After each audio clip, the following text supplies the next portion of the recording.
Django, sorry, my words are failing me there. Django Soulo with "Wish Upon a Bar." I think that's the first time I've ever heard my name being sung in a song. Won't be the last, my friend. Might be the last. It might be the last. I'm going to enjoy this moment for what it is then. Yeah. You were just saying that you've had a really busy summer. I was having a check out of your website, and wow, you've got a lot of gigs coming up. Tell me about your summer. How's it been going so far? It's been going really well. At the beginning of the summer, started doing some recording, and then I'm working again with my friend Colin McCaffrey, who's out in East Montpelier. It's the Green Room Studios, and Colin, thanks, bud. Thanks for the help. And I just realized that I've been playing a good amount of gigs. I'm also I went and played at Friendly Gathering, which was always a treat.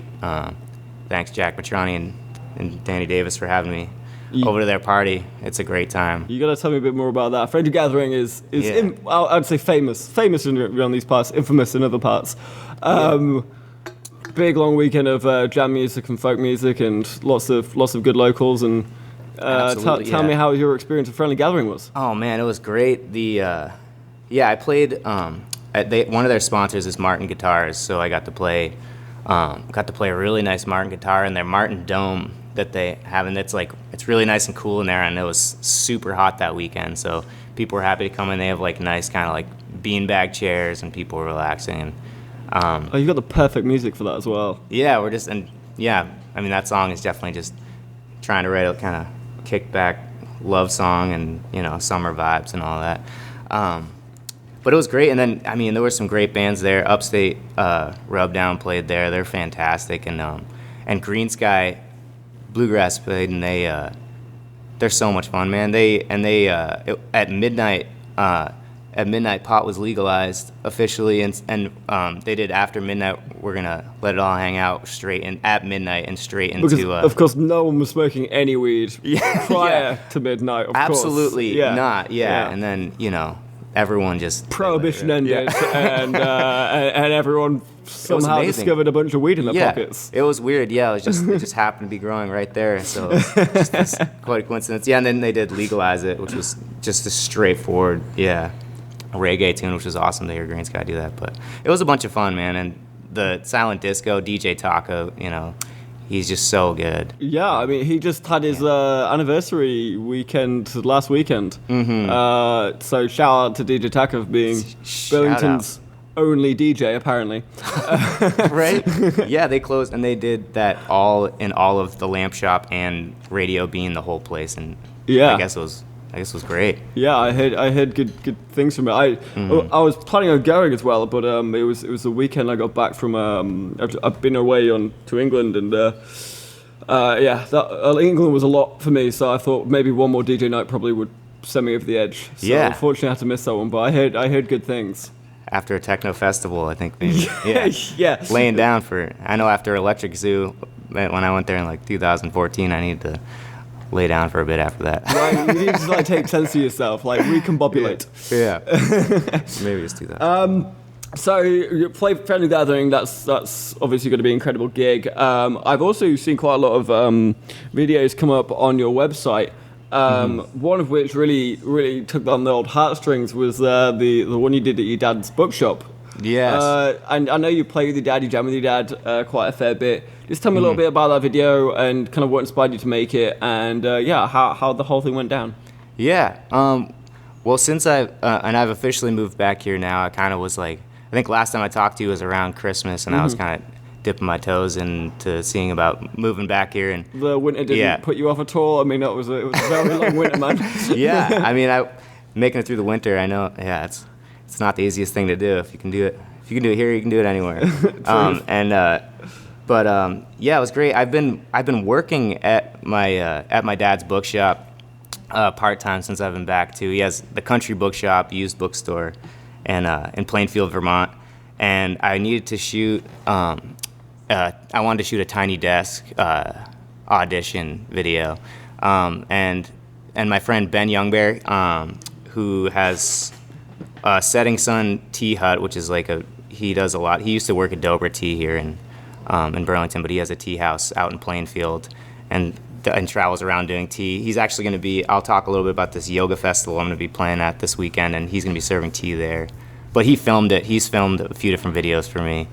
Yeah, so he came over, and I just really thought it'd be a great setting, and just a great look with all these amazing old books, And it's a great place to work too, man. Yeah, I can imagine. I've always wanted to work in a bookshop. Yeah. It's always been a dream of mine to have my own bookshop on the beach with hammocks. That would be my winning combination. Yeah, well, I'm gonna call you after I inherit it, and we'll move it to the beach. Cool. Man. Yeah, wonderful. We'll pack up and get to Bali. We'll just take all the books of those bunch of hammocks. And you never know what's gonna happen. Like, so I worked there today, and this 8 to 10-year-old girl she came in with, it wasn't her mother, but I'm sorry if I'm throwing you under the bus if you're listening right now, but she asked, it wasn't her mother, but it was like her mom's friend, I believe, and asked for The Exorcist, the book, and was really just, she was like into occult stuff, and she's like, it's totally like a possibility as a thing. Like, she's like, I've seen most of the movie at this point in different clips, she was all about it. It was YouTube corrupting the nation's youth. Yeah, she had a phone, but she said it's the Google search was disabled on it. So it's like, Mum knows that she's obviously into these things and needs to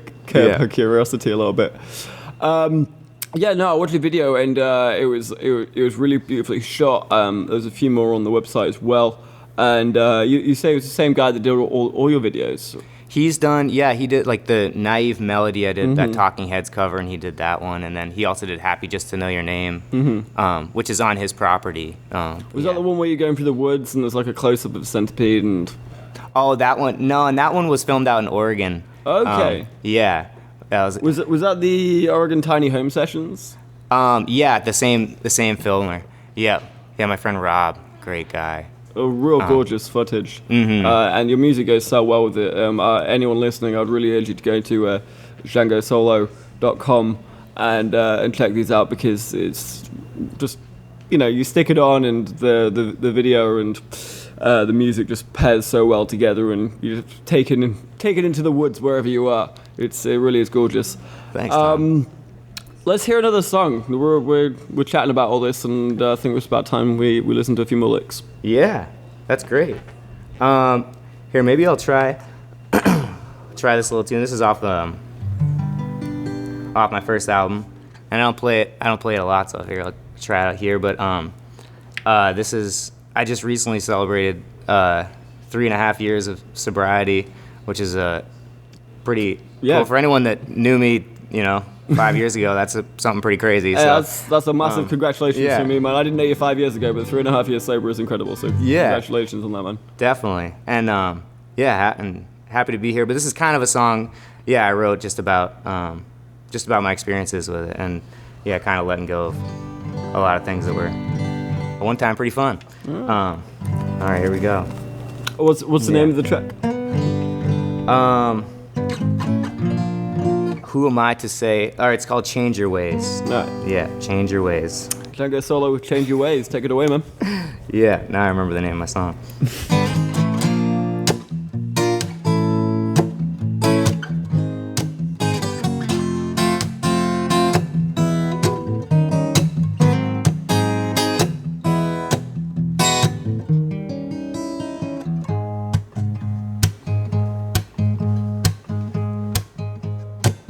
Well, you know that I used to hang out with whiskey, spend long nights with gin.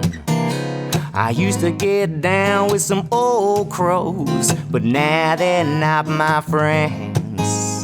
Now they're not my friends.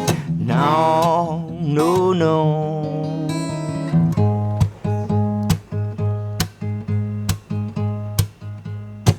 Well, you know that I used to go out with Mary Jane, stay up late with cocaine. I signed a long lease with some tasty treats, but then I moved away. Long, long gone.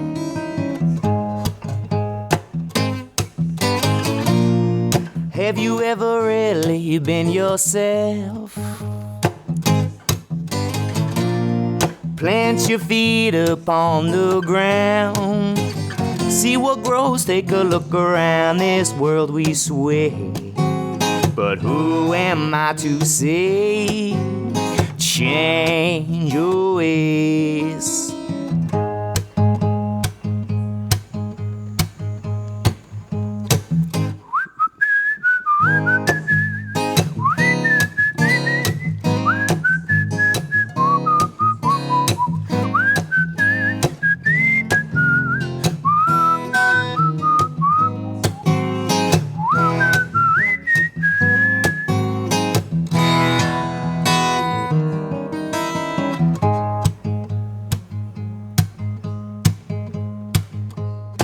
Well, you know that I used to drive cross country with speed, roll around town in ecstasy, watch the sunrise with my old girl Lucy, but she's no good for me.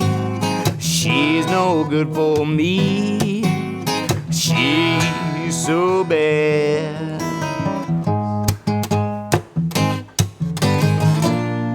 Have you ever really been yourself? Plant your feet up on this ground. See what grows, take a look around, this where we sway. But who am I to say, change your ways, change your ways, change your ways.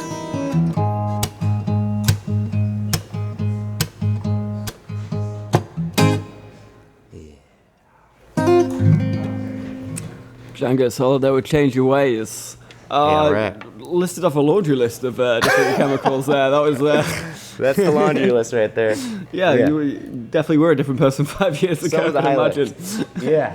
But seriously, congratulations on the 3.5 years. That's incredible. Did you start writing more after you became sober, or were you writing when you were still on the source and whatnot? Yeah, I definitely started writing and pretty much, and my first album came out right after I got sober and just stopped drinking. Mm-hmm. Pretty much stopped just because I was like, I wanted to quit smoking cigarettes was like a big thing. Well, it's quite a jump from quitting smoking cigarettes to as I said, the laundry list. I had to. I know. I'll throw that in the next song. For sure. But I just needed. That's the way I had to just stop everything that I was doing, pretty much. But yeah, the album, I needed something to do, and kind of like I definitely felt pretty uncomfortable and like self-conscious and stuff in a lot of ways, and also just I was a pretty annoying person to be around in some ways too, because just all the withdrawal and stuff. I was a little bit to deal with, so I needed something positive. It's a hell of a come down to get through. Mm-hmm. I'm sure the music helped on that one. Yeah. Yes, sir. Did you notice a difference in the way that you created and wrote songs from non-sober to sober? Well, I'd say that I pretty much wasn't writing. I wasn't really writing while I was drinking or doing any drugs. I was playing a lot of music. Like I was playing with Tallgrass Get Down. I played with them for years, and and we had a blast. But that was mostly my friend John. Shout out to Long Gone John from Tallgrass Get Down. Love you, bud. I pretty much started writing and just kind of being way more dedicated to guitar and that craft as soon as I stopped. It was pretty night and day there. Yeah, there wasn't a lot happening. You certainly replaced it with something positive and creative, and you built something which is incredible. I'm really glad for you, man. Yeah. You mentioned earlier on about an album. I know the last time we spoke, there was a hint of maybe something coming out in the spring. Yeah. I'm guessing you've been acquiring tracks between that time. How's the old album going on? What's going on with that? Well, at this point, I've laid down some of the bass tracks, and the way that I've made the last 2 albums was I went in and I just did takes of just me playing guitar and voice, and kind of really thought about it and added instruments.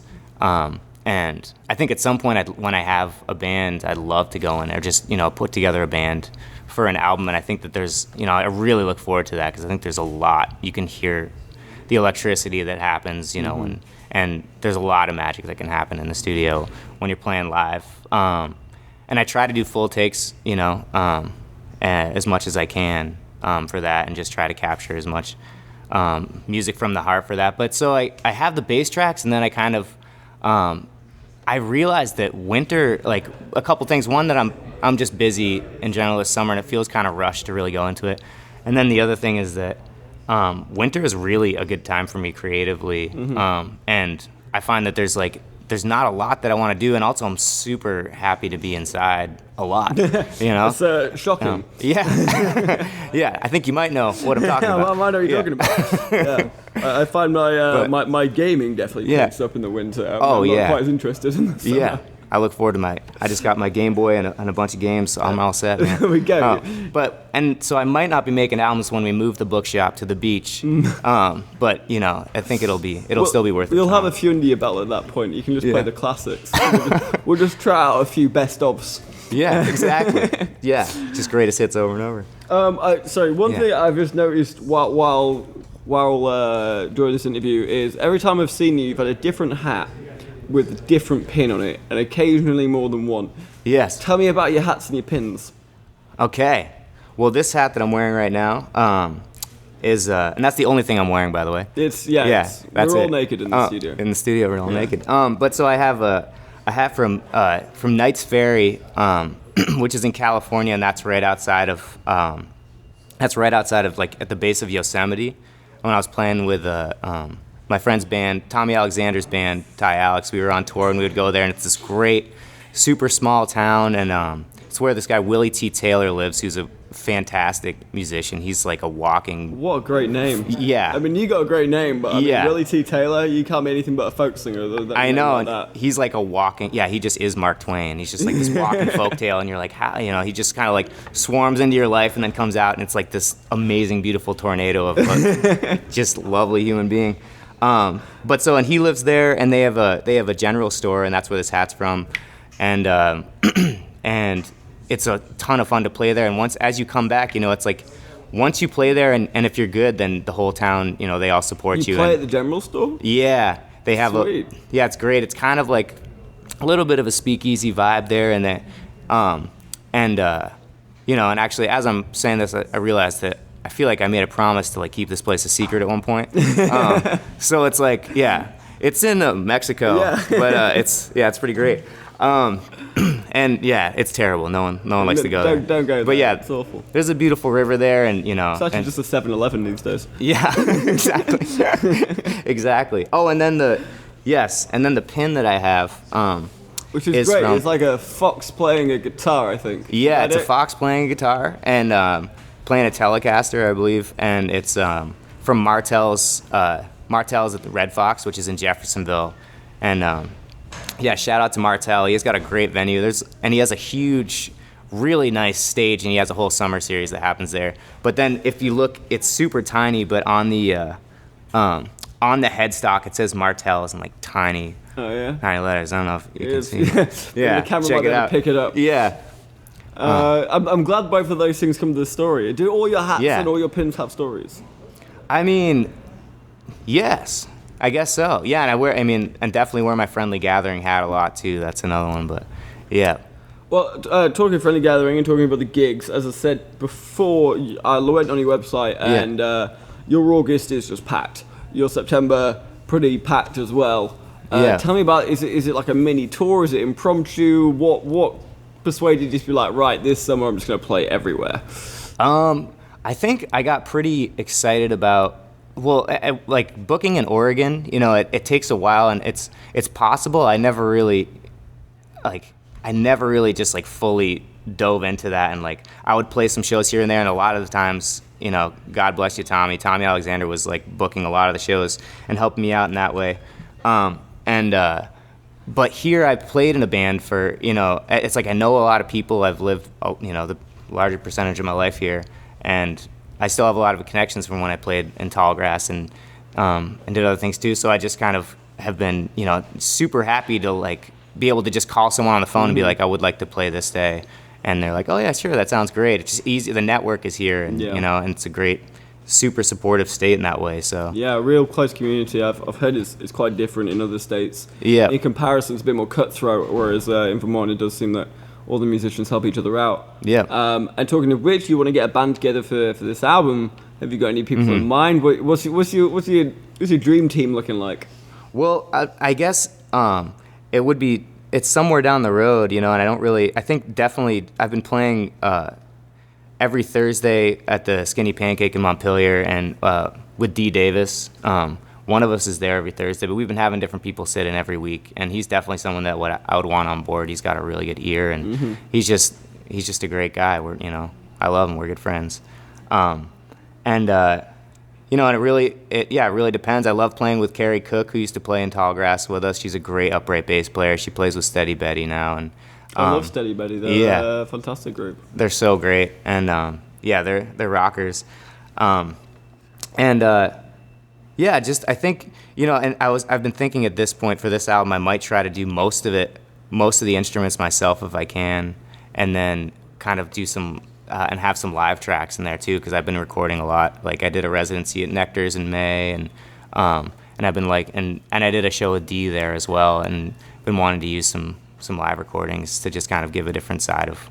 And just for everyone at home, you are a multi-instrumentalist. So what can you play other than the guitar? I play trombone, and I play drums and percussion, drum kit, and a bunch of bands. Around Vermont. That's been helping keep me busy too, as people have been starting to contact me about drumming. And everyone always needs a drummer, man. I always do. You guys are like unicorns. Yeah. Yeah. That's a press quote right there. Find a reliable drummer, and you're in business. Yeah. And I'll definitely show up. I don't know if I'll play in time, but I'll definitely show up. You just need a warm body on the seat. Yeah, it's half the battle. Basically. I guarantee I'll probably drink too much mate and speed up. But I'll be there. Out of time by half a step. Yeah. Cool. Well, unfortunately, we've only got about 4 minutes left, which is about enough time for one more song. Yeah. So, what have you got for us to finish off with? Here, I'll do this, a newer song, and this is called Take Me Away. And then while I'm tuning up here, I just wanted to say one thing that's a pretty sweet story. I was just talking to my friend Aaron Castles Brown. He just contacted me. Well. Yeah, and I've been playing drums with him, and we just went on a tour together, and he got an email today. We were street performing in, shout out to you, Aaron, but we're street performing in Asheville, North Carolina, and National Geographic team walked up and started filming us while we're street performing, and then they got our information and they just contacted him today and saying they wanted to use one of his songs that they recorded. Nice. Which is hilarious and awesome at the same time, because we thought that we just signed something, we didn't know what it was. Yeah. But shout out to Aaron on that one. Yeah. That's massive. ECB. Oh, both of you. PIMP. So where will we be able to watch this? Is this going to go on the website, on the National Geographic website? I mean, I don't know. I think, we're just going to wait for the checks to roll in. So, of course. Yeah. Or I guess Aaron is, but yeah, it's cool. So I've interviewed you both. I expect a 10% cut. That's just my standard. Yeah. Yeah. Oh, Tom. Yeah. You'll be taking care of me. You got a soul brother out. This is Take Me Away, and I actually wrote this on tour with Aaron. All right.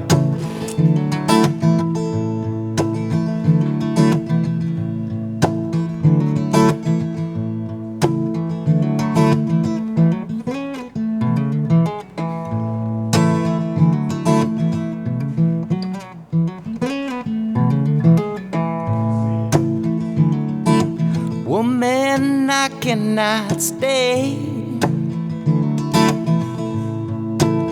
I've gotta be on my way. For when the sun comes over the hill, your man will come home.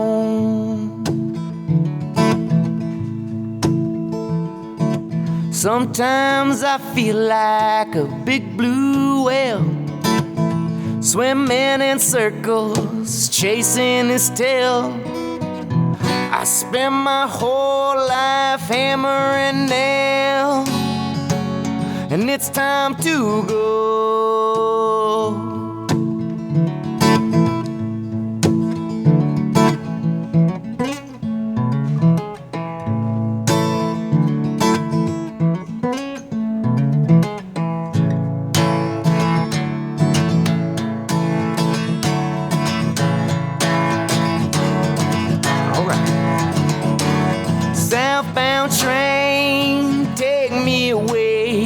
down to New Orleans, that's where I'll stay.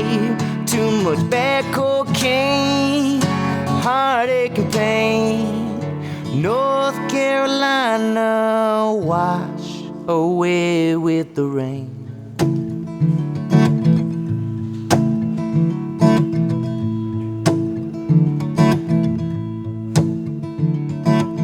So let's pour one more round, drink it down with the pride in this town. You won't be seeing me around, 'cause I've got to roam, and I'm on my own. But don't worry, woman, your man will come home.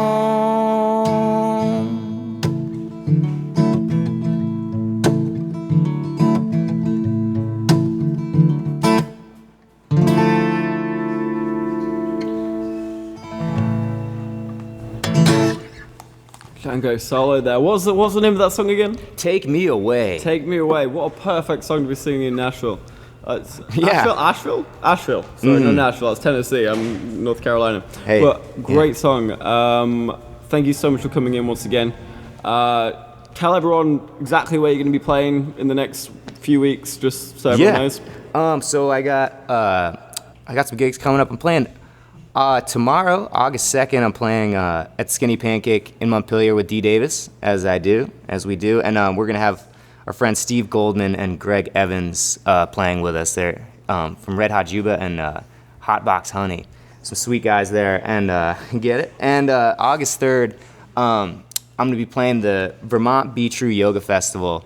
And I'm gonna be playing Friday, and I think 8 to 9, or it's either 7 to 8. I believe it's 8 to 9 though, and it's right before glow stick yoga. So that the party starts right after I'm done. So it's gonna be great there. And then I guess August 9th, Twigs I'm playing Twigs in St. Albans. August 10th, Tap 25 in Stowe. That's a Friday at 7 p.m. And then there's gonna be a great Langdon Street in Montpelier. Langdon Street's gonna be closed off, and Sweet Melissa's is throwing a street festival, and I'm gonna be a part of that and be playing with D. Davis. And then that's at like about 2 p.m. on Langdon Street, 818. It's a lot of 8s. It is indeed. And then I'll be playing with. I'm gonna be back with this band Yestrogen in September to talk with you again. But I'm playing with them there too. Yestrogen is the next hot jam. I'll leave you all with that. Oh, yeah? Yeah. All right, looking forward to it. Shout out to you, ladies. Django, once again, always been a pleasure. I'm getting off the mic now. I'm letting Jake take over. He's interviewing the Thursday Tories. I heard they're very good. So you stay tuned, and we're back in just a moment. I've been Tom Proctor. This has been... I forgot for a second there. Big Heavy World. Yeah. And The Rocket Shop. I'll take you guys back in a second.